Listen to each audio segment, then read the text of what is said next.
Well, guys, wrapped up underneath this 100-mile-an-hour tape is a Stanley laminated lock. They're a little bit hard to find here in the U.S., but probably eBay or Amazon. There's the logo right on top, and there's our key taped upside down on the side. I'm not even going to take that off of there. The nice thing about these Stanleys, I've tried to drill one of these once. There's this little spinner plate that they have here. This thing will destroy your drill, and in fact, I think I destroyed a couple of carbide bits trying to get through that as well. It's pretty tough, hardened steel, but it doesn't matter. We're going to pick this. We're not going to waste any more carbide bits. You can angle it kind of like that, and that should give us access up into that keyway. I'm going to pick from that left ledge right there, and then kind of go up around that angle. I think I can probably fit a 23 thousandths in there. It's a pretty wide keyway. Let's go ahead and do it without that stinking key. All right, Hermit said this is a challenge lock, and we'll see what kind of stuff what kind of alien technology they come up with in Idaho. All right, I'm going to use top of the keyway. Probably not that one. A little bit too thin. I want a little better control, so I'm going to use the 50,000, which is the thickest one. That's a little better. That's much better, in fact. Let me turn this, kind of give you an idea of what's going on. I'm going to zoom in a little bit too. So if we get some counter rotation or something out of here. Got really good control of that core. I'm going to go clockwise, obviously, because it is a padlock. If it was a Russian padlock, I'd try counterclockwise. All right, this is a medium hook. It's 23 thousandths of an inch thick. And I'm going to put it down the left side of the keyway. Maybe. Yeah, I'm not going to do that.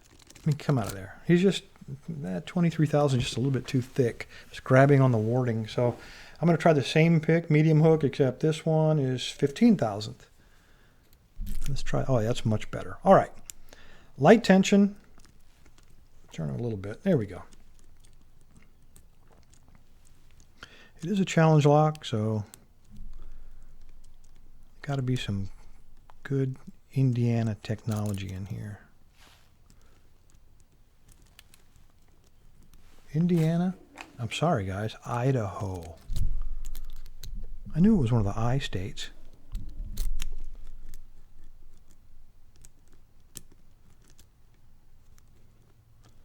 Well, got to be, there it is. Number 2 gave me a good click. And I'm still getting caught in the warding, even with this 15 thousandths. There we go. That was pin 4. Good click and a little bit of turn on the core. 3 is bound, feels like. That was pin 1. 1 click.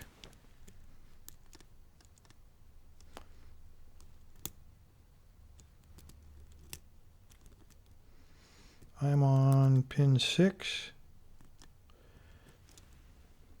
I'm going to leave him alone. He seems stuck at the very bottom. And there we go. All right. Let's take a look and see what Herman has put in here. Let me zoom this baby out. That was kind of surprising, I'll be honest with you. I didn't expect it to go that quickly. All right, we do have a key. And we saw most of it. Oh, we saw all of it.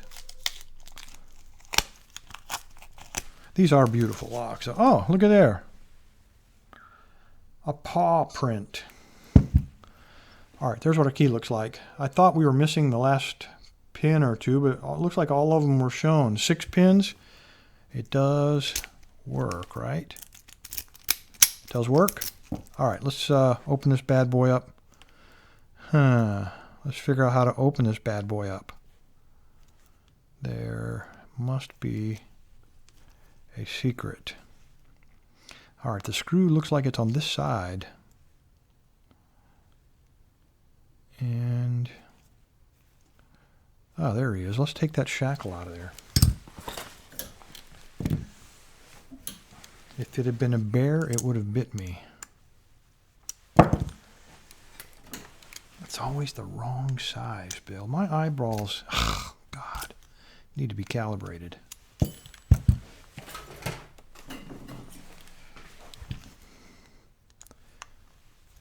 There we go. It is a 2.5 millimeter. Yes, I got both SAE and metric. Because you guys are always inventing new sizes to put on. The biggest challenge on a lot of these is to get the right screw or the right size Allen wrench. All right. Well, we have a little, there we go. Dump all the guts. Come out of there.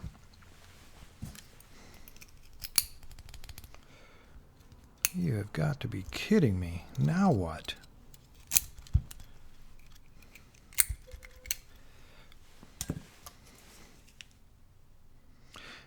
It is an Allen screw of tiny proportions.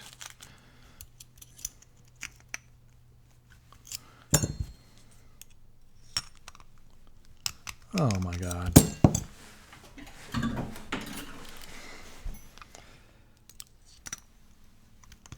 There it is. That is a 2 millimeter. I'm starting to think these aren't made in the States. All right, we had an anti-bypass wafer. Didn't even occur to me on this lock. And we got a little actuator. Move all this stuff out of the way. Get us a pinning tray in here. I don't think they intended for this to ever come apart. All right, we got the key, so I'm not worried about that. Let us find some way to get this. Of course, we can't use our tool on it. You got to use a pick. But that's okay.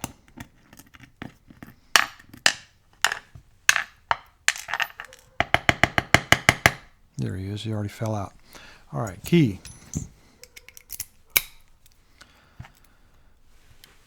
And we are going to need a medium follower. That ought to work. All right, there's all 6 of them. Finally, after like 9 different sizes of metric hex wrenches. Now, don't tell me they're all standard. Oh, there we go. We got a torpedo. Thank goodness there was something in there. We had 2 torpedoes. And on the core, I think those are manufacturing defects. I don't believe, I know you can probably see this, but there are no, that is not undercutting. My pick is not grabbing on that.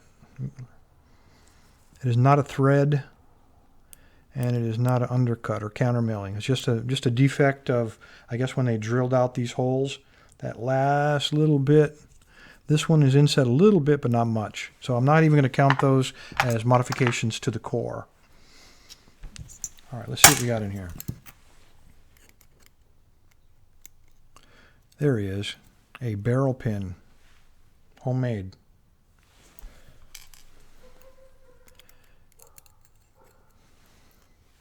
And a double spring. Hermit. I'm going to find some way to get even with you. All right, we got a red spool. I think the color makes it just that much more difficult, like danger. This was a single spring. Pin 3. Oh, now that was nice. An inverted T-pin. And then it was like that. There's your washer to keep them from plunging down inside of the spring. And a tiny little spring, guys. A micro spring. Standard to keep it from flopping around. Another brass spring. Wow, very nice. Look how sharp the edges on those cuts are.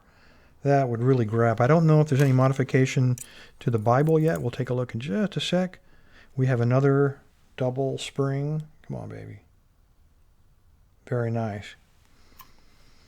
And last, it looks like a homemade serrated. And the spring on that one, see if he's unusual. Arg! All right, lucky I finished the gutting on that guy before the battery died. I need to pay more attention to that. All right, anyway, here's what we got here. This is pretty interesting, guys. I got to tell you. Let me flip this torpedo right side up. None of the chambers are threaded in either the Bible or in the core. I really expected that the way it was feeling. I think I just must have been feeling these very sharp edges on these homemade pins. Anyway, on the bottom, everything is standard except pin 2, which is almost like a ASA torpedo, and the same way with number 6. There were no undercutting or anything for those sharp edges to grab. On the top, we were looking at a homemade serrated. It's almost a spool because we were getting some counter rotation, and I think that gap was just wide enough to do that. Plenty of counter rotation on the dangerous red spool. On number 3, we had an inverted T-pin with a washer, so when this guy cleared the shear line again, we got a deep fault set and had to fight our way past that. Standard pin to keep things from flopping around because we had a lot of alien technology in here. And then the last 2 are homemade. Very, very sharp edges on this serrated, but again, deep enough it would have given you some counter rotation because there's enough room between those cuts. And the last guy, homemade serrated, I think he was turned around like that. I don't think it would have made a heck of a lot of difference. Anyway, Hermit Blake, thank you, sir. Sorry I mixed up Indiana and Idaho, but this is what's known as Idahoan technology. Anyway, fellas, thanks for your time. Stay safe, stay legal.